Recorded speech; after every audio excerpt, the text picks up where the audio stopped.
Good morning, everybody. KC Professional Home Inspections. Pulled into my morning inspection, and let's turn you around, and I'll do the rest of the talking while showing the house. So, this is a 2019 build. Client's multiple offer situation, was rushed through contingency, didn't have time to get a home inspection. So they've brought me in. They've been in here about 2 weeks, and they brought me in just to see if there was a punch list. Some of you inspectors who are watching this have already seen we've got a lot more problems here than a punch list. But why it is so important, I don't care about the build year. I don't care if it passed city or municipality inspection. Why it is so important to have a home inspection is because of major issues. We have fiber cement siding here up top. Down below, we have ASV, adhere stone veneer. Both of these have very exact installation methods to follow. Let's take these windows and any horizontal trims. It is imperative that hardy is flashed at any horizontal trims. So as we look overhead of this window, what we should see up here, we should have a piece of metal that lips over that top piece of white molding. It would go in behind the gray hardy panel above it. If I can get my finger up here, there we go. The gray hardy panel above it. It's twofold. It prevents moisture infiltration, but it also allows any moisture that is behind the product a means to evacuate. So we should see that flashing with a 1/4 inch gap between that white head molding and that gray piece of hardy plank there. So that's wrong. That can lead to repercussions. Same thing here at the base, the transition. This is a hardy trim here at the bottom. It's hardy trim. Once again, any horizontal transitions should have a Z flashing and be unsealed. So here, once again, any water gets in behind this product cannot evacuate here at the base. Any protrusions through the wall, which would be receptacles, dryer vents, spigots, should all be mounted to what's called a 5/4 hardy block, and it be flashed over top. All of these are potential water infiltration points.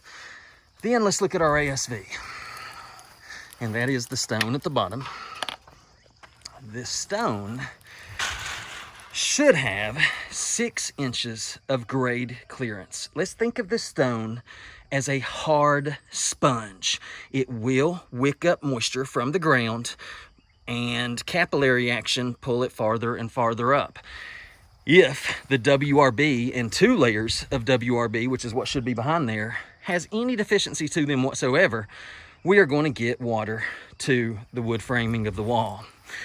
We come over here around to this side, and you can see that possibly due to moisture, we're already losing some of this ASV. It's failing its adhesion to the wall. And how this is done is you should have a 1/2 inch, what is called butter coat of a Portland cement on back of here. It's called ASV, adhere stone veneer. So it is literally adhered.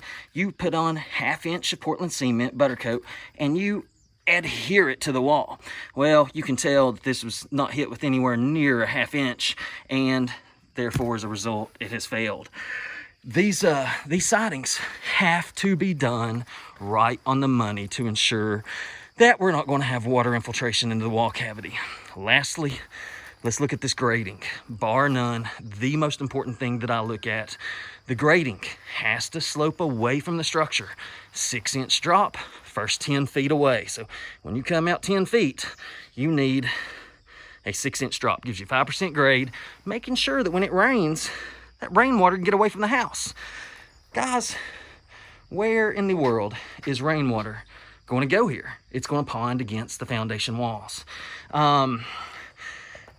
I've got the reputation of, now inspectors, you all know what I do. But among the real estate community in my local area, I'm too thorough. It just passed city inspection. He's the deal killer. I'm not the deal killer, guys. I want to protect people. Who knows what they paid for this house? $350,000? Wouldn't they have liked to have known about this before they purchased? I'm sure they would have. Is this splitting hairs, or he makes stuff up, or he scares people? Absolutely not. It's black and white. It's wrong or it's right. This is wrong. I'm going to throw in diagrams of why it's wrong.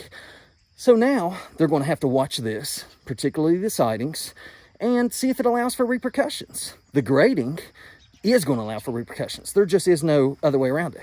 So they're going to have to make changes to either encapsulation with a sump pit pump, which you don't want to do, French drains, some backfill, whatever they can do to get this soil sloping away from the structure. It's big stuff, guys. It's not being picky. It's not finding stuff just to find stuff. It's all about protecting people. I'll do it every day, every time. If I can ever help, feel free to call or visit my website, www.prohitn.com. Thank you guys very much. Have a great day. God bless.